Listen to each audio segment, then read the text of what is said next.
Hey everyone, welcome. Um, October Book Club. We do this every month, and this month Brian is reading. So thanks, Brian. Excited to hear from you. We've Thank got your you. book on the PDF, so we could pull up some slides. And we do great things here pretty much every week. I'm so happy for you to join us and be a part of it.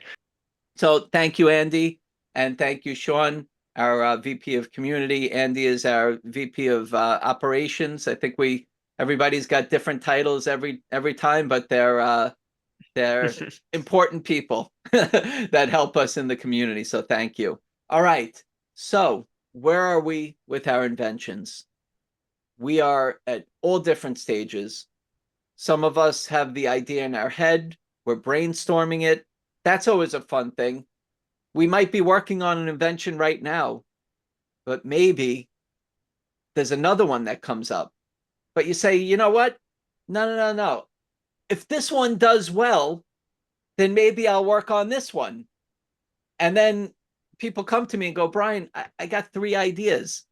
This one I've been working on for a year. I got to make money with this one before I work on these. But let me see the other ones.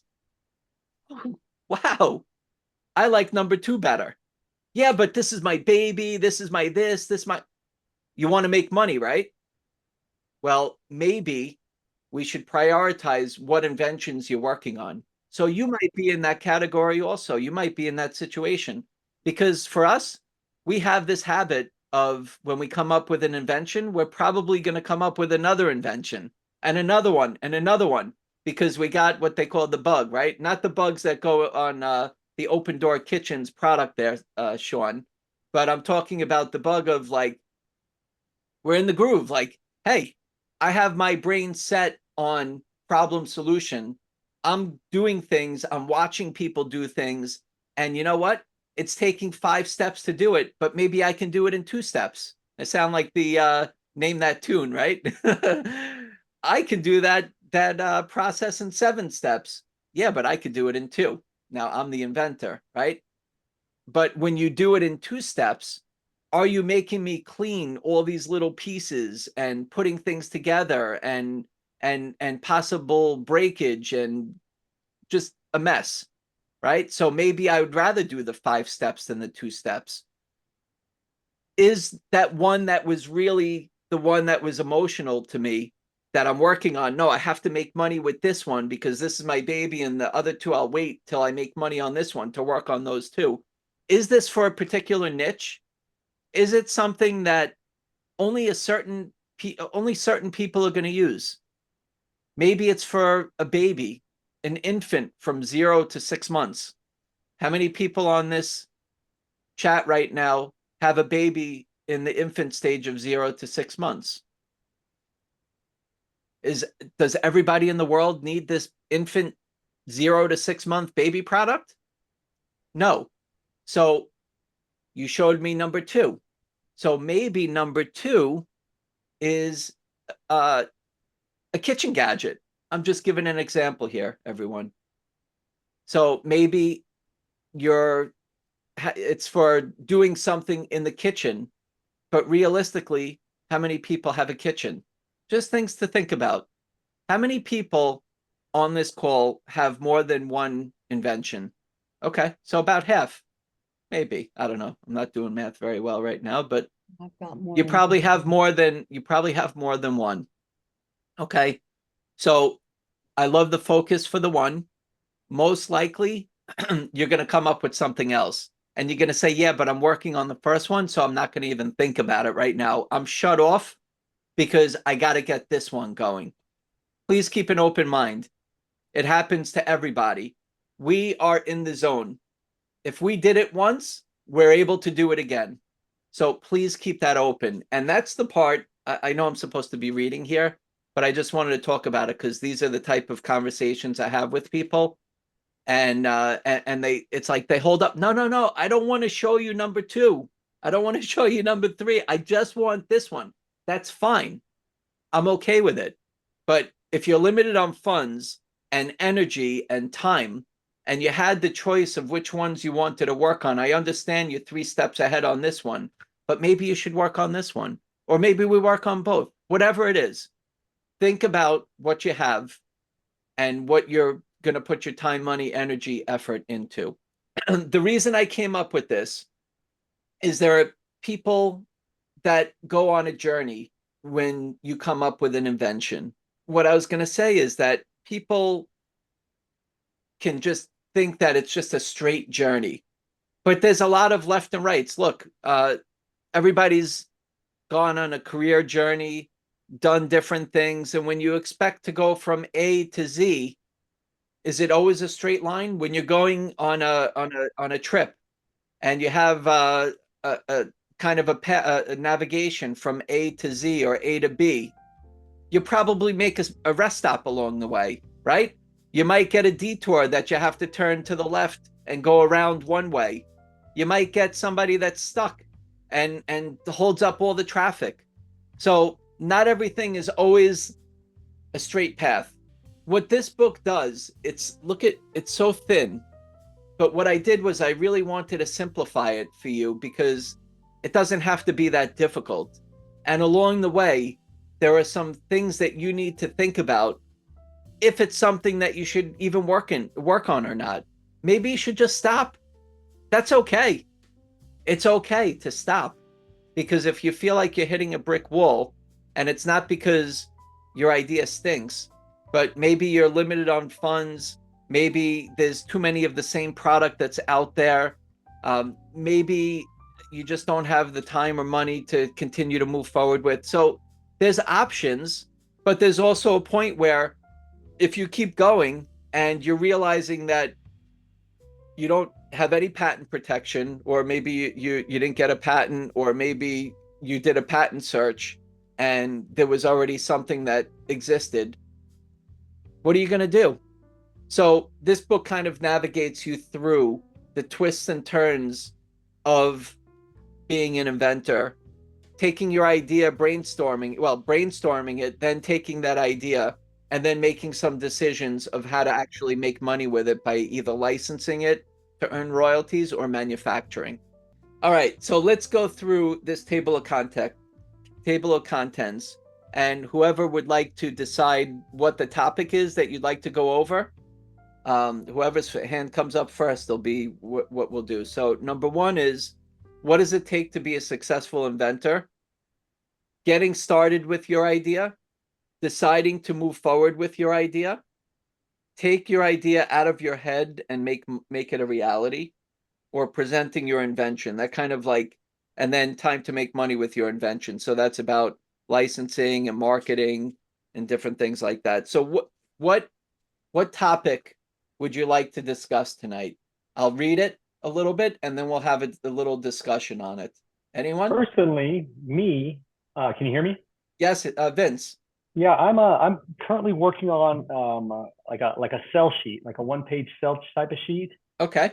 And I just don't know. I don't know how professional it needs to look. Does it need to be professionally done? Can I something I can do myself?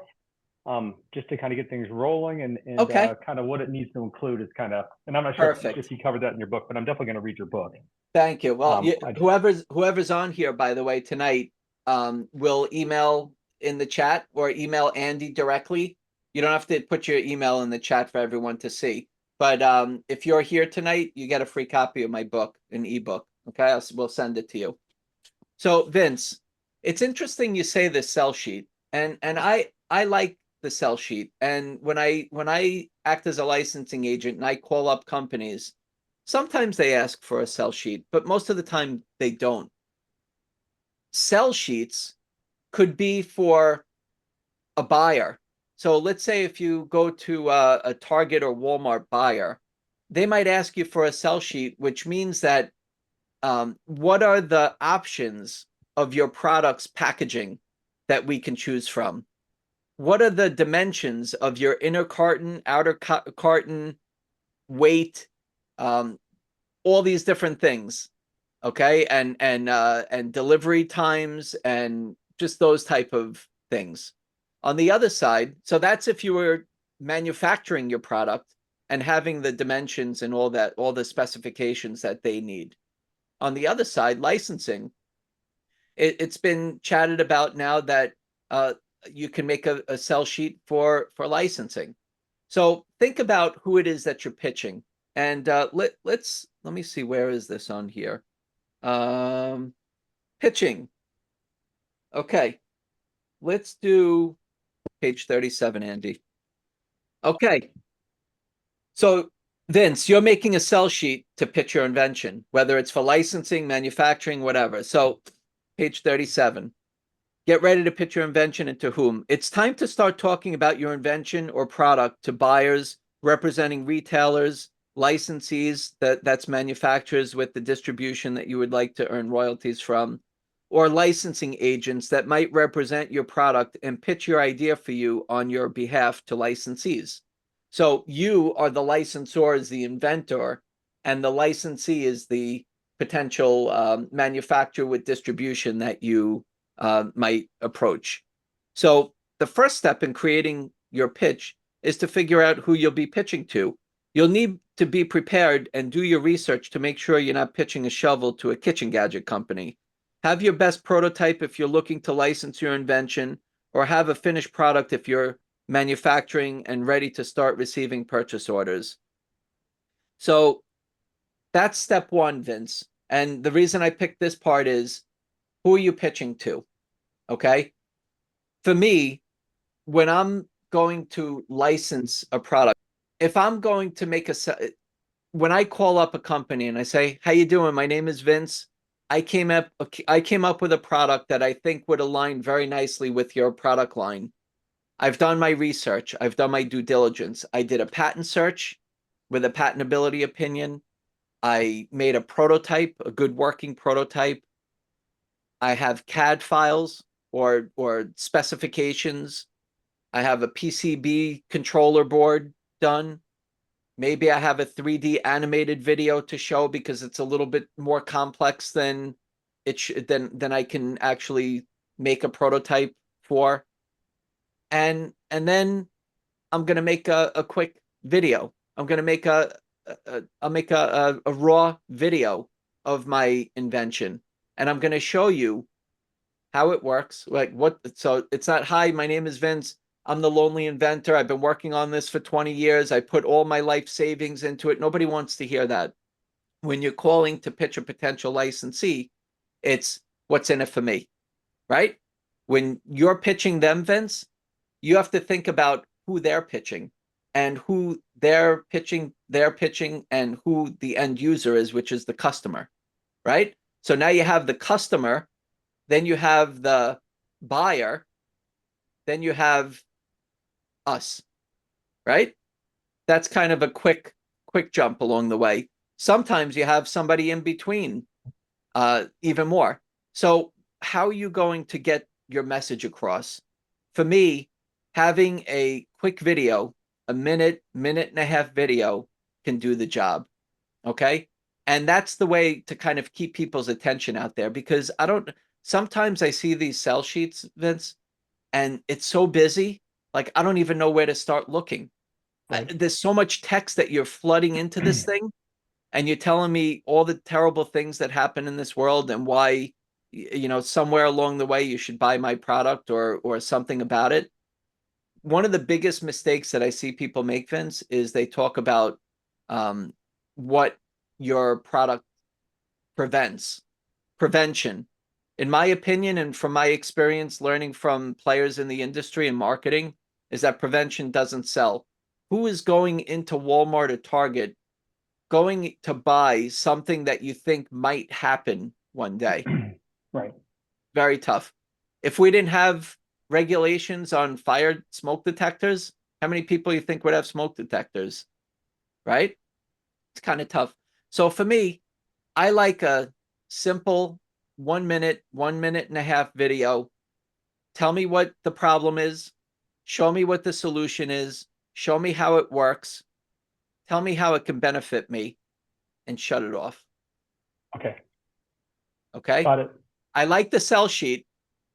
I see the sell sheet that has the video in the middle. I'm good with that. So the point I was going to make before about the safety, take the things about prevention and safety and turn it into benefits. Okay. Really, really hard to do, but do it. And then make it simple enough to pique somebody's interest in that sell sheet. And ultimately, what's the best way to really get somebody's interest and to see something? Like a picture is cool, but people love video, right? So just get them to the video. Give them enough to be able to go on to the video. So if you're doing that sell sheet, keep it simple. Give me the bullet points. Get me to the video. Show me some good pictures. I like to see prototypes. And when I'm talking about myself, if I was a potential licensee, I'm talking about me. But I want to also make sure that you're pitching me something that's relative to what I do. If you're like, Brian, I make this thing, and I really think that, it's in the same industry. Like I make all cut and sew products. I make like fabric stuff. And you're coming to me with some electronic thing. Do you feel like that's a good match? Like you're making me that I cut and sew products. Now you're making me think about getting into the electronics business. That's not me. So you want to find good partners, good players, the A players in the industry. Those are the ones that I want to go after. That's who I want to pitch and I want to partner with. I want them to rent the rights to my intellectual property. So they're the ones that are going to manufacture, distribute, and I earn a royalty from it.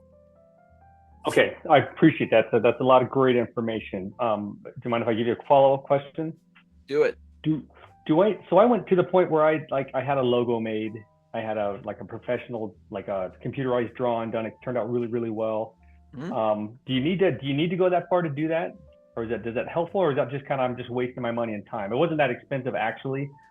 For a I was logo, kind of surprised. Look, and the name, I came up with the name and the whole thing, and you have website kids? and what's that? You have kids, Vince? I do, but she's 26, so she's out of my hair. Mine's 22. So mine's 22. But when you had your kid, you probably named it, right? You wanted to give it when you had your baby, you named it. The point I'm making is for us, we're bringing something to life, right? And you want to come up with a name. You want to be able to give it an identity. You want to be able to kind of own it. And whether a company that you may potentially license it to uses it or not, it's still something that you can have a conversation and saying, yes, I came up with a isolated this and that, and it does that, like, a generic title of your patent. Come up, it's okay. The logo and everything else, you're spending a little bit just to be able to kind of colorize it and be able to give it some identity. Whether they use it or not is up to them. Should I try to trademark the name and the logo, or do I need to do that? You could. If you're trademarking, what happens is you can put a TM on your name right now. Okay. And by the way, I'm not a patent attorney or agent. I'm not giving legal advice, but I give good advice. It's only my opinion. Okay. So what I was going to say is we can all put a TM next to our word mark. A word mark is stronger than a logo because a word mark, you can wrap the word mark around any logo. Like you can take any logo and wrap it around the word mark. So the word mark is what I usually try to get. But anyway, whatever you have, you could put a TM next to it. That's basically putting people on notice that you're using it. But only when you start using it in commerce is when you can turn that TM into an R, when you show the trademark office that you're using it in commerce. Okay. So you are more than welcome to do that. You can buy the domain name. You could do all this stuff. I came up with a product, and as seen on TV company, I licensed it to them, and they changed the name and everything. I still own my name. I still own the trademark I filed. But in order to keep a trademark active, a registered trademark, you need to be selling the product in commerce. Okay. You have to show that you're using it in commerce. Another alternative, Vince, is to consider just doing a copyright. A copyright. I know some of you might have heard this before, but on National Inventor Club meeting last year, I interviewed two people from the US Copyright Office, and it wasn't the most exciting meeting, no disrespect to them, because they went step by step on how to file a copyright so you wouldn't have to hire somebody. Although you always, it's up to you if you want to, but it costs like $80 to file. So that is a good thing also, Vince. But yeah, if you're going to license it, then what you've done is you've built up assets, right? You have a patent pending or a patent issued. You have a trademark filed, or maybe you at least have a name. You have your domain name, right? You have a copyright. You've built up a portfolio of assets. So you can offer it to them. And if they're interested, it could be a good deal. Or no, just give me the IP. We're going to change the name anyway or whatever. Or while you're trying to license it, if it ends up not working out, then you're kind of set to push the manufacturing button. So it's possible. So I can do a trademark without actually going through and filing for a trademark? You can, you can put a TM, and you can show people that you're using the trademark. You're putting people on notice that you're using this name in this certain class of goods, and you should keep a record of the first time that you're using it in the public. Okay? When you're actually starting to use it, then you can turn your TM into a registered trademark. If you're not using it right now, Vince, and you file it, you file for an intent to use. So within 6 months, you have to show the trademark office that you're using it in commerce. If you don't, and things happen and you have to extend, then there are extensions that you could do with the trademark office up to 3 years. So you can kind of hold it in that certain class of goods until you start to put it in commerce. And then you can show them at some point that you're actually using it, and you can turn the TM into a registered trademark. Okay. Well, hey, I'm sorry, I didn't mean to. That's okay. Over the call. I appreciate the time on that. That's really helpful. No problem. I think the way to present is people like, where do you go to do all that stuff, right? I know, Vince, that this is a topic that you brought up, but does anybody where do you go how do you find a graphic designer? How do you find somebody to make this sell sheet? How do you find somebody to make a video, right? There's all these different things to kind of navigate through as you're working on all this stuff. You're like, oh my goodness, what did I get myself into? There's all these things. I don't know what to do, right? So you just got to take it step by step. You got to look, that's why we have this group, right? We have the Inventor Smart app. We can ask these kind of questions like, hey, how do I, besides the sell sheet, what else do I need? How do I need, I need a graphic designer. I need a video person. I need this. I need what do I need to do to be able to give a good presentation? Hey, Brian, yep. Miriam has her hand up. Go ahead. I just wanted to give a couple things. Like Andy, we have Fiverr, who's a strong advocate of the Inventor Smart Community App. They gave us a discount. We have I'll share that link. Yeah, we have online surveys. Yeah, we have a lot of good... I used Fiverr for the drawing, and it took a while, but he ended up coming up with a really good. I was really happy with the design, but it did take a lot of back and forth. But that's right. It was like that's like $80. Right, but that's not the whole Fiverr. That's one freelancer that you chose. Right, exactly. That's okay. One guy. So one could be super fast, and one could be slower. One could be, better versed with this type of product, and another one that. So the whole lesson to that, Vince, is really to make sure, don't just fall for somebody that goes, oh my gosh, this is amazing, this is wonderful. Look at their credentials, ask for references, see if anybody else used them, right? So, okay. Miriam? Thank you. Yeah, I've been wondering what really I present. I mean, I like to know more of the topic of presentation. Okay. Like presenting your branding. So, since my product is it's about fashion, so it keeps changing.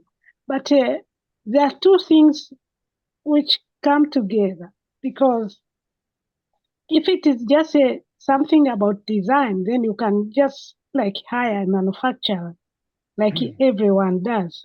But for me, I want to make a process that the process is unique. So you want to basically set up, so you came up with something, you want to set up like a system for. Yeah, about Okay. system of, so maybe it can change, it can be another thing and that, and I create a logo. I just make my own drawing. I say, okay, this will be a logo. If I want to change later, right? But I think I'll stick on that.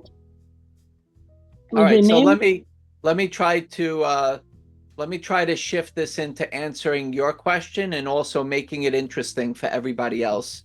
Okay. So if we're coming up with an invention, what it sounds to me like, Miriam, is not only for you coming up with new designs, but also to build a brand. Yes. I think that's what it is. So for us, we might have this one product that we're working on, but we want it either to evolve into number 2 or version 2 or 2.0, as they say, or 3.0, whatever. And you see everybody has these different versions. Does everybody remember the way a cell phone used to be? Yeah. Anybody have a StarTAC or MicroTAC, those flip phones, the original ones that I had, or maybe even a beeper, right? Things evolve, and so do our inventions.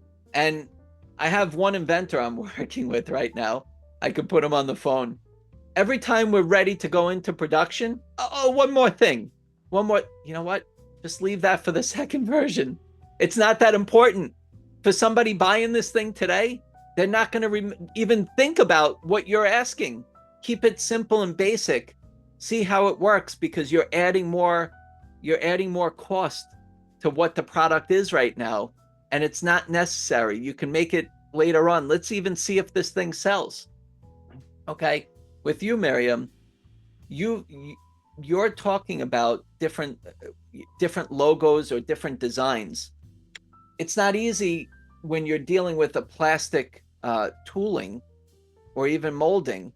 Okay, what you're doing is you're able to take various logos and designs, which are more graphics, to be able to add to different things. And for other people who are listening, you might have a product. I know Sean is doing this. If you don't mind me using you as an example, Sean. Right? So, Sean, why don't you tell us how you're building a brand around your first product? Okay. Hi, Marianne. Yes. Hi, Sean. I've been having my one invention on my website for almost 2 years now, and I decided to take advantage of the visitors from Walmart, Lowe's, and Amazon. So I started branding other products that's in line with my product, to build my website to sort of like upsell and expand my brand. See? And so if you have a product, so somebody has a baby product, Mm-hmm. you can find other products that are kind of generic around your main product. Mm-hmm. When people are going to see your one, they'll be able to see your others. Mm-hmm. And that's what you can do also, Miriam. Yes. Fashion is very tough. How many people on this? Sorry, I have to explain again. Go ahead. Didn't get. Is this, I mean, having a design or a logo, that is number one. What I'm saying is that should I brand on design on a logo which will come with a different design, and also about the process of manufacturing process. Okay, so Because you're changing.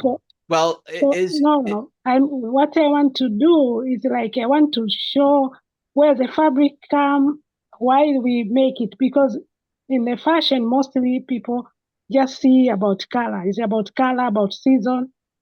But my product is not about color, about season. It's about culture. It's about So what? if about culture, What's culture, culture. Culture. Culture. Mhm. Okay, Mhm. so you have really a story. You have a So story behind it. every product will come with a certain place, certain Okay. culture. Okay. So So if it is, what's your question, Miriam? so the thing is, what should I say? I mean, the process. I mean, the brand is like that process. How everything will come with like.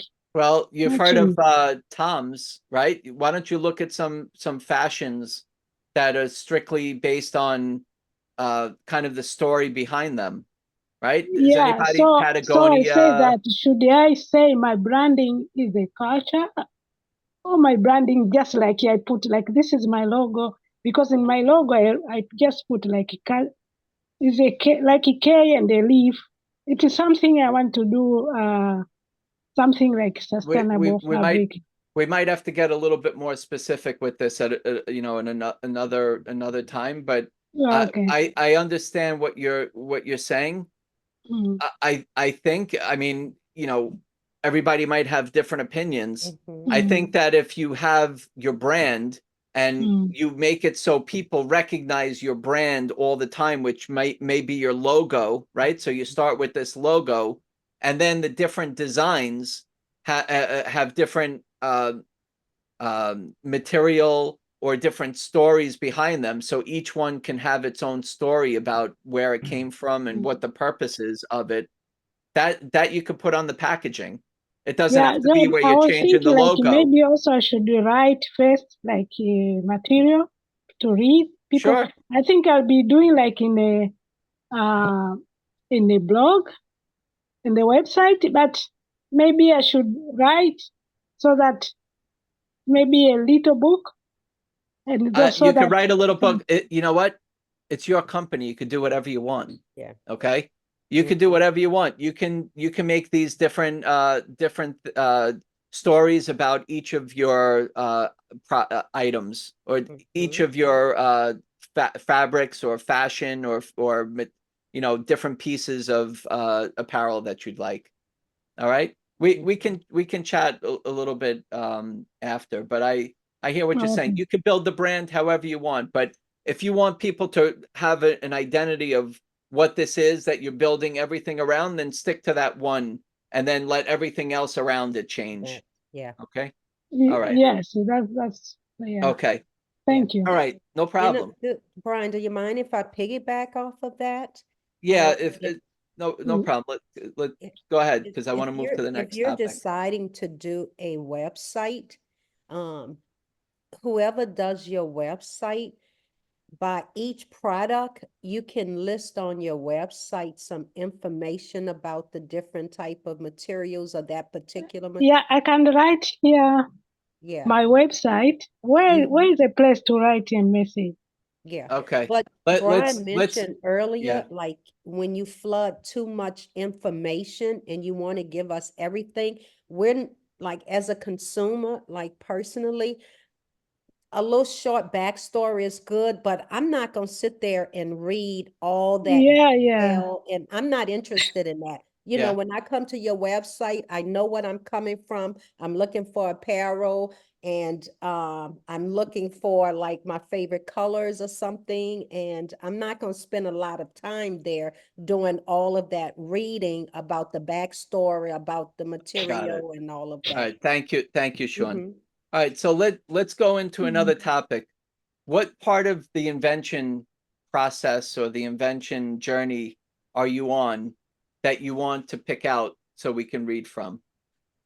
Can you read from the chapter about getting out of your head? I forget what Yes. it's called now. Yep. And do you have Thanks.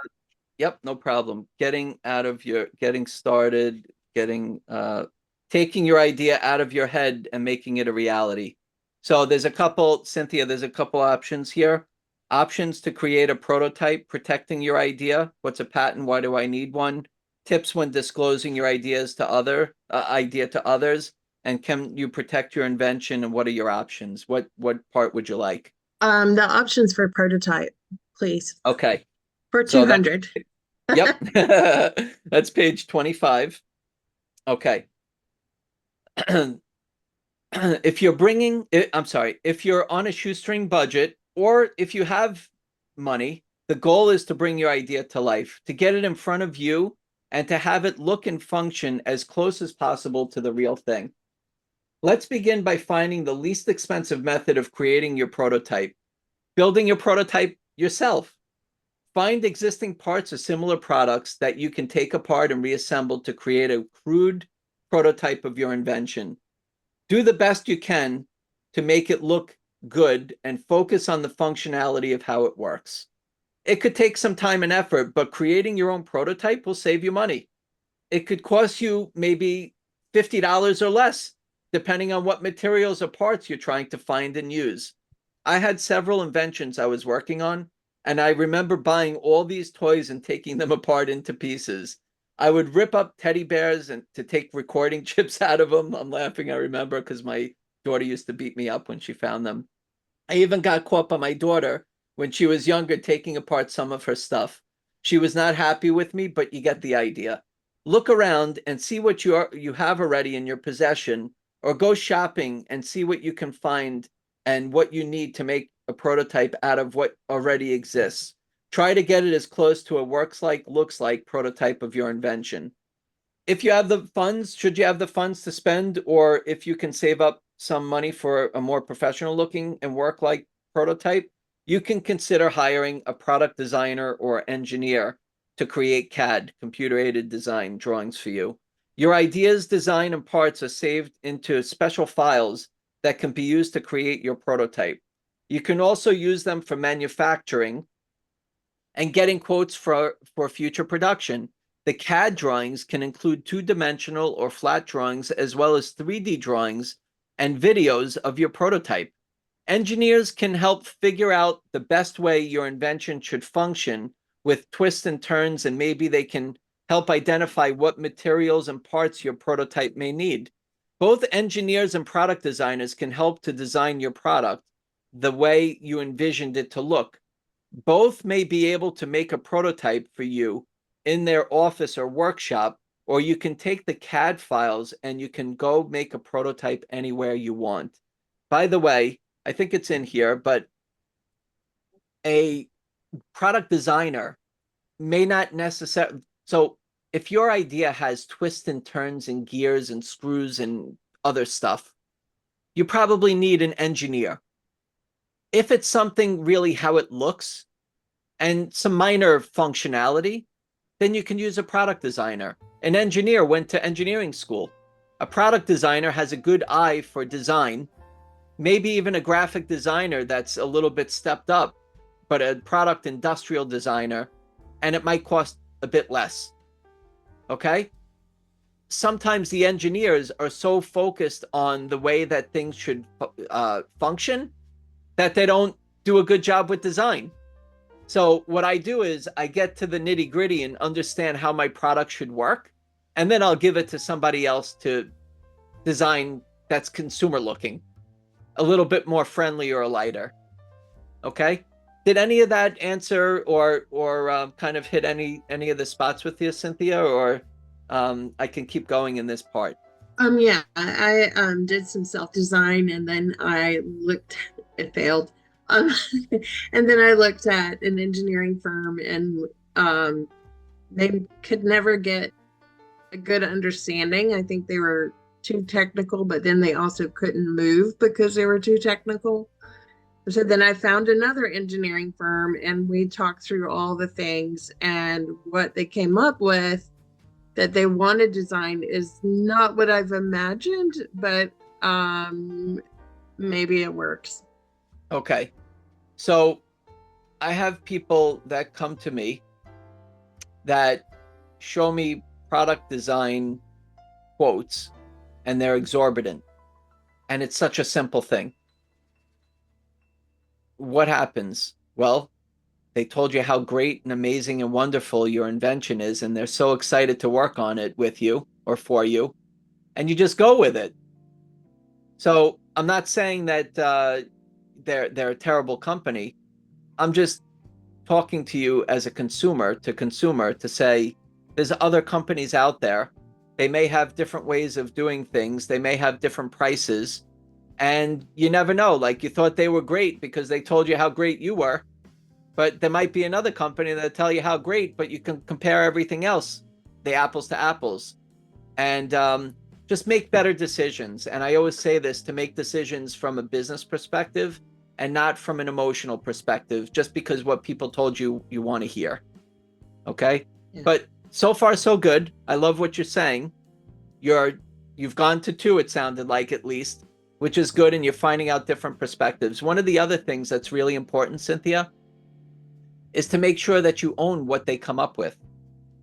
Because I've seen a couple of situations where people have gotten into challenges along the way, and then maybe they didn't finish, and who ends up owning the design? It's important to listen to, it's important to look at the agreements. You should have an agreement. You should have an understanding. And there's something called a work for hire, because a lot of us are hiring freelancers. Like Vince, you hired a freelancer, right? Who owns that logo? You do, right? Well, did you have a work for hire? Did you have an understanding that, listen, anything that you do for me while I'm paying you, or when I don't pay you, I own, right? If you have a patent pending or you patented, it's a different story. No matter how much they twist and turn it, it's landing on your IP, so nobody can do anything without you. But in the beginning stages, we might be a little naive, and we might be a little bit emotional and excited, and we're not thinking about these things. But like I always say, when you're coming up with an idea, you're in business, and you have to think like a business person. And we're in all different professions. We didn't wake up saying we're going to be an inventor. What do we get ourselves into? But we have to put ourselves in a business owner perspective and make decisions as a business person and protect yourself along the way. Yeah, I didn't even think about that, actually. Now that you mentioned me, I'm getting kind of sweaty and nervous. Well, I mean, I thought I used Fiverr and I used Logo Tournament, so I'm assuming they're pretty reputable. But yes, I didn't even think about looking into that. But you're talking about the whole thing. You're not talking about the individual person that you're working with. But typically on those sites there are terms and conditions. But I still make sure that I put that out there, that because I use plenty of freelancers also with things. At this point, I have good people that I can push the button and work with, whether they're virtual assistants or assistants, freelancers. But I always make sure that the way that I work with them is pretty, like, I set expectations up front. Yeah, that's a really good point. Thanks for that. No problem. Hey, Brian, we have 2 hands up in the. Oh, okay. Go ahead. There's Abraham. Abraham. Hey, Rachel. What's up, man? Hey, Brian. Hey, where are you? Okay. I don't see you. There you are. Gotcha. Okay. So one thing that I highly recommend, and what you and I did, was to hire Brian on a retainer, and to have him sit on some of those tough conversations with designers, whoever would be, and to have that resource there, to have those and to be able to point out those items that we, as less experienced folks, sometimes forget to ask. So in my example with Brian, during the process of my prototype, I brought him in a couple times to sit in on some of the meetings with some of the potential software engineers or who I needed. And how I did that was just putting a retainer.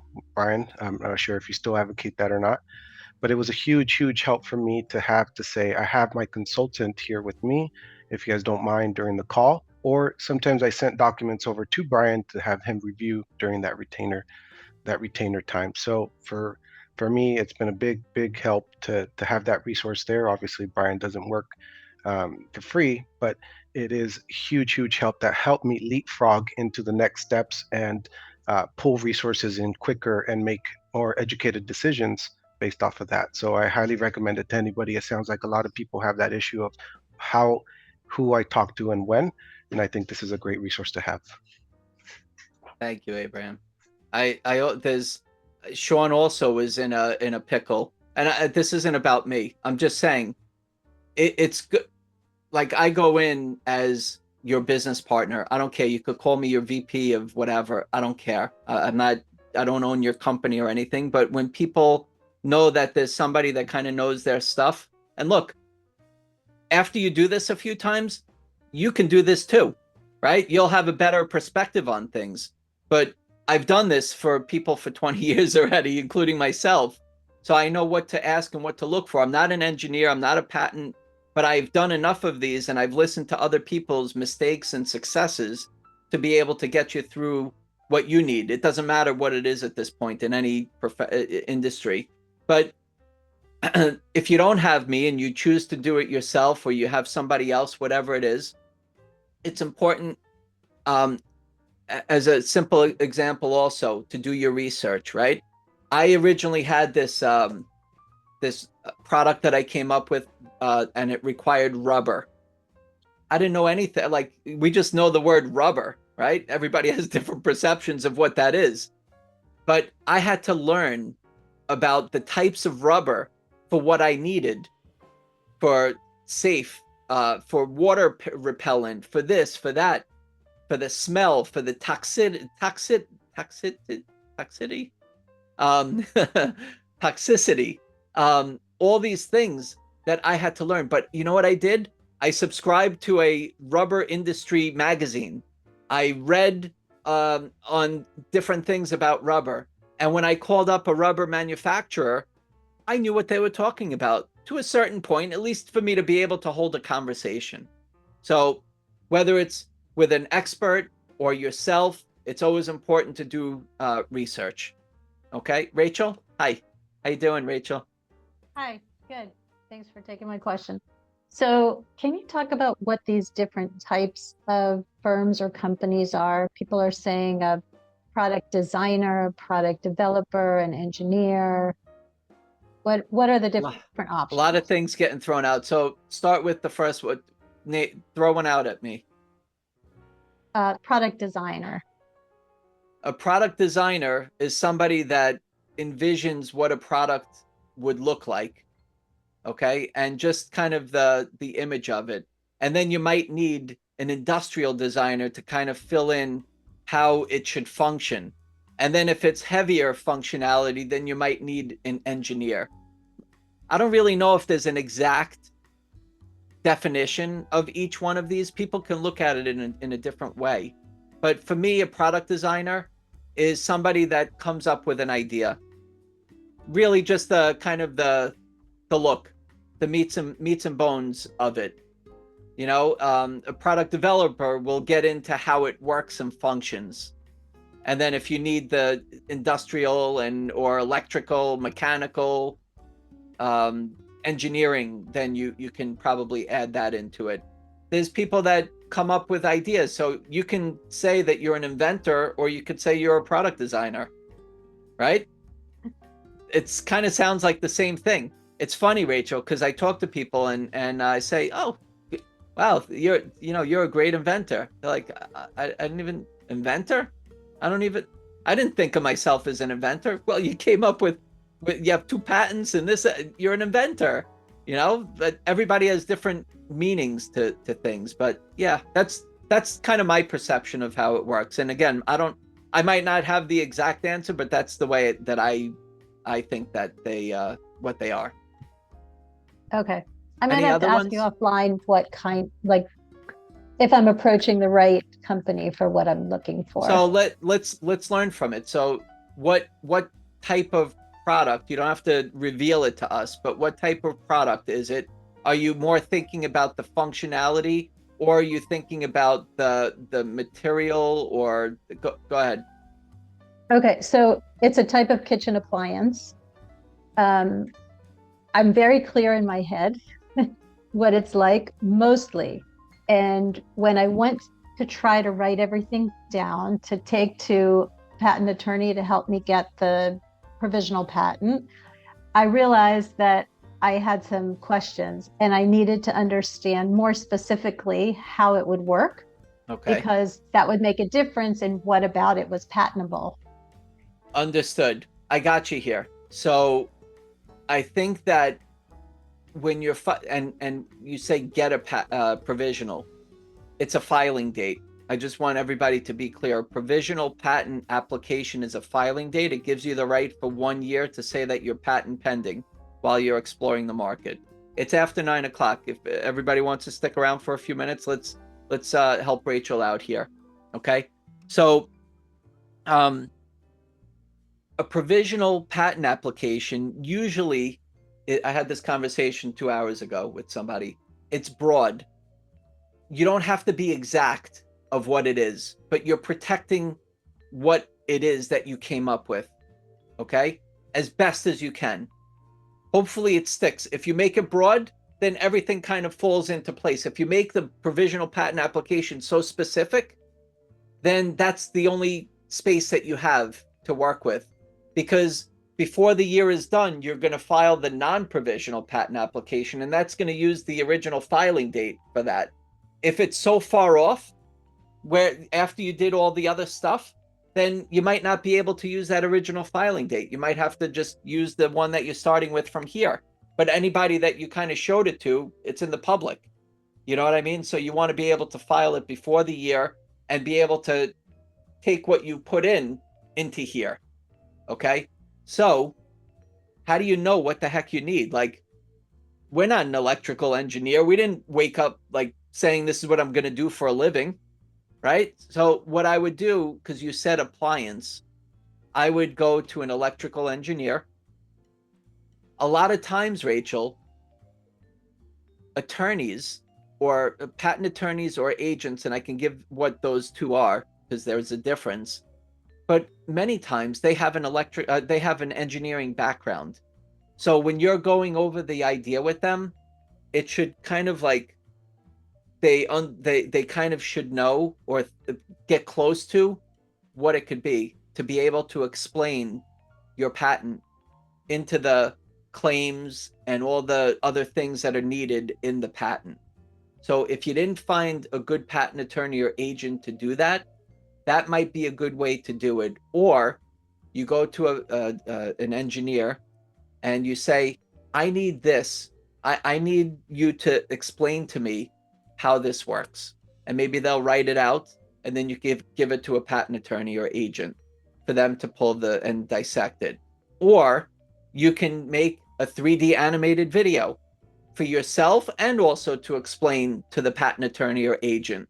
And it could say, here, look, it starts off like this. Then if you push the button, it does this. And then there's a timer, and then it shuts off, and then it cleans itself. And this is how it works. And this piece, but you don't know all that yet because you didn't do all the main engineering yet. But the main purpose of it, as close as you can, is what you're going to file. Okay? In a patent, you don't have to use the specific parts in it. It's just about the functionality. It's the non-obvious that is really what you're protecting, the claims. What it is and how it works and the functionality of it is what you're protecting. So that's kind of what it is. Like, my collapsible egg tray nestles into the other tray below and blah, blah, blah. Like, if you want, Rachel, and any of you want, it's not that difficult to go into the U.S. Patent and Trademark Office website and put in something, some term, and look at other people's patents and see what it takes to make up a patent. And there's design patents, which are only ornamental. So it's just the design and look of it. And those give you the right for 15 years. No maintenance fees, not bad. But a stronger patent, in my opinion, is a utility patent, otherwise called the non-provisional patent application or patent. Okay. That has the claims in it. That's really what is protected. And that's giving you the rights for 20 years to let people know, back off, I own that. And if you need it, you come to me. Okay, so couple things there. I could probably make a longer list, but I think those are some quick hits maybe that could keep you going on your path. Okay, thank you. Okay. All right. All right. I think we read the whole book, right? Don't tell anyone. Definitely don't tell Andy because I'm going to get a beat down at the end. Brian, this was a book club. Is everybody good with this format tonight? You okay? I just, you know what it is? You're all here. I want to be able to help as many people as I can. This could be interesting, and I'm gonna give you all a copy of it. Maybe next time you come back and you say, Brian, you said something about this here, or this was interesting, but tell me more. If you want to do that, let's do that next time. Is that fair? I'll send you all the book in the PDF. You can read it. If you want the soft cover, you can go on Amazon and put in my name and you can buy it there. But you read it, and if you have questions about certain things on it, then come back to the next book club.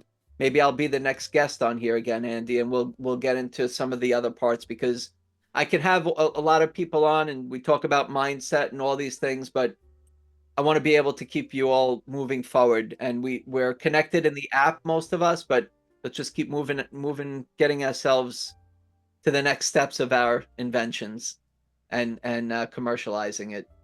Any final comments, words of wisdom, anything anyone wants to share? Hey, Brian, may I? Hey. Sure. Yeah. So going back to Rachel's question about the different types of one's a designer, one's some different type of design or something. I think those are all like really titles. I think different companies call themselves different things. The way I've worked with designers, manufacturers, is I see them as they all do something a little bit different. So there's companies that'll design for you and just stop. There's companies that'll design, provide specs, and that's all they do. They stop. There's companies that'll just design, specs, and build you a prototype, and they'll stop. There's companies that'll design, specs, prototype, and they'll even offer to manufacture for you. So where your budget is and what you need to do is all depends on you. But if you can just ask those simple questions when you interview these companies and say, how far are you going to get me with my product? Are you going to get me, like Brian said, are you going to get me all the way up to an animation video and stop and leave me there? Or are you going to give me the drawing, specs, animation video, prototype, and are you going to actually give me a quote to manufacture this piece? So I think that these are all different titles that people use, call themselves this, and that, but I think that the bare bones is what does the company do and what end product they're going to give you. I think of it as just like work building a house.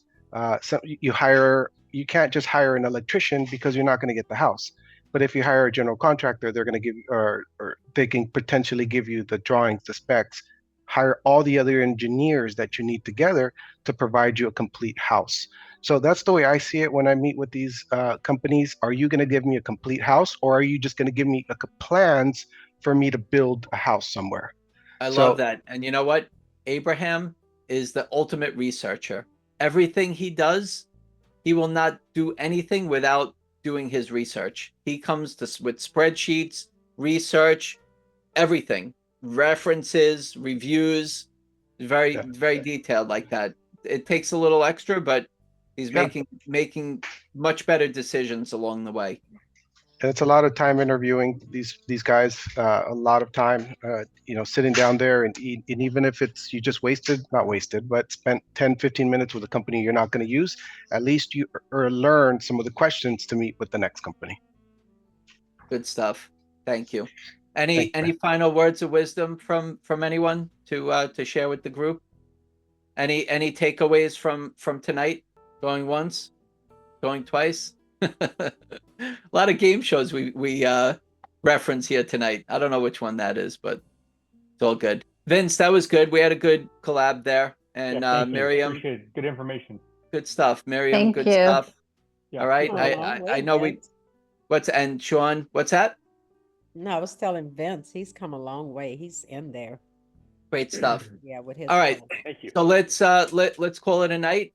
Thank you. Thanks, Brian. Yes. Thanks. Thank Bye. Good night, you. everybody.